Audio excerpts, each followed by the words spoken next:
Hi everyone, welcome to the Get a Brew channel. So today we're going to look at sparging. So we're getting some questions asking about the difference between batch sparging, fly sparging. Do I need a sparge water heater?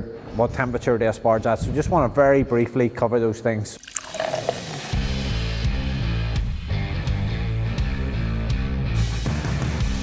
Let's keep it simple. So there's batch sparging or fly sparging.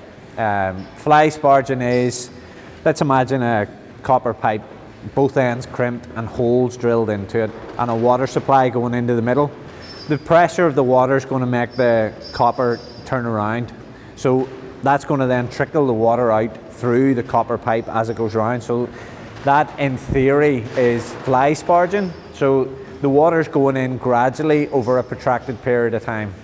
Batch sparging, really simply, you have worked out what your sparge litre volume is and you just pour it straight into the top. Now everybody's going to have a different system at home. So if we look at an all-in-one brewing system, I've got the Beacon Brewster 40 here. So we've got a little handle, I'll pop that out, and then you probably hear a bit of water running in the background. You can see a bit of steam in there. We're in the brewery, we're shooting other videos in the background, but we wanted to cover the sparging video, so bear with me.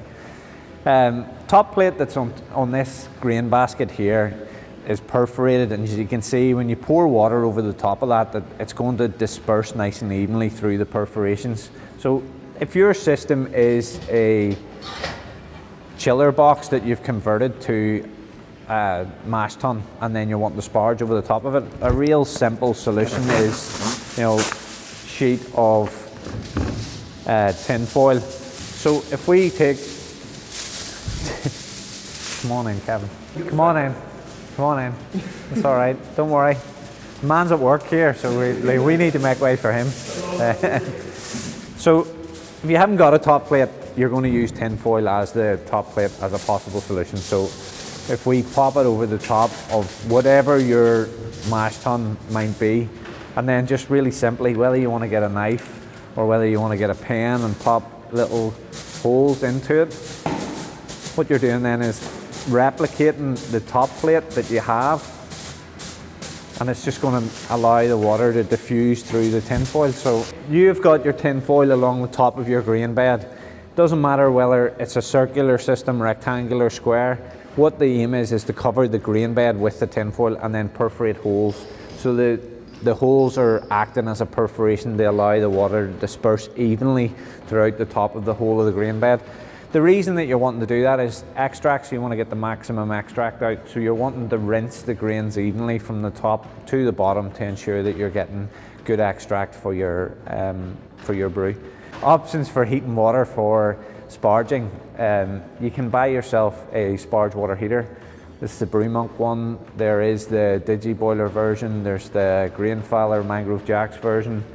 There's lots of different options available on the Get a Brew website, and I'll stick the link to those below. You could do a brew in a bag in this by adding a nylon bag, but look, it's on this particular occasion, it's for heating hot water, so it acts like an urn. So you've got the thermostat here, so you fill up the water, turn your thermostat on, and then you've got your sparge water heater with the water ready at the temperature. If you don't want to go to that expense, it's really simple. You could get yourself a spirit thermometer and fill a kettle of water at home, pour the kettle of water into a plastic 5-litre jug like we have here, and then just keep an eye on the temperature of it using a spirit thermometer. If you needed to add a little bit of cold water to drop it down to say 75 degrees or 69 degrees, whatever your chosen sparge water temperature is, then you can do that really easily in this. And then it's just a case of what you're doing is you have the option with a sparge water heater using a bit of silicone tubing and gravity in like a 3-tiered system to sparge into your all-in-one system, or as I've said, you could have a kettle of water, check the temperature, and then just slowly pouring it over the top of the grain bed. So sparging need not be difficult.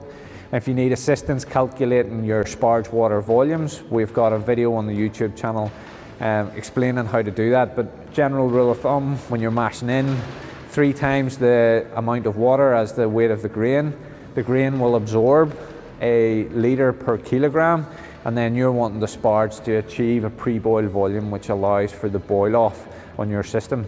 Keeping in mind everybody's system is going to be slightly different. So Sparging, batch sparging, fly sparging, doesn't matter what way you heat your water, it's warm water at the end of the day. One thing you might want to consider whenever you start paying a lot more attention to your brewing is the water treatment. So what a lot of people do is they sprinkle the water treatment over the top of the grain bed and then sparge, and that's rinsing the water treatment down through the grains as you sparge and get ready for the next stage of the brew process. So that's sparging, really simply in a nutshell. Thanks so much for watching, and until next time, happy brewing.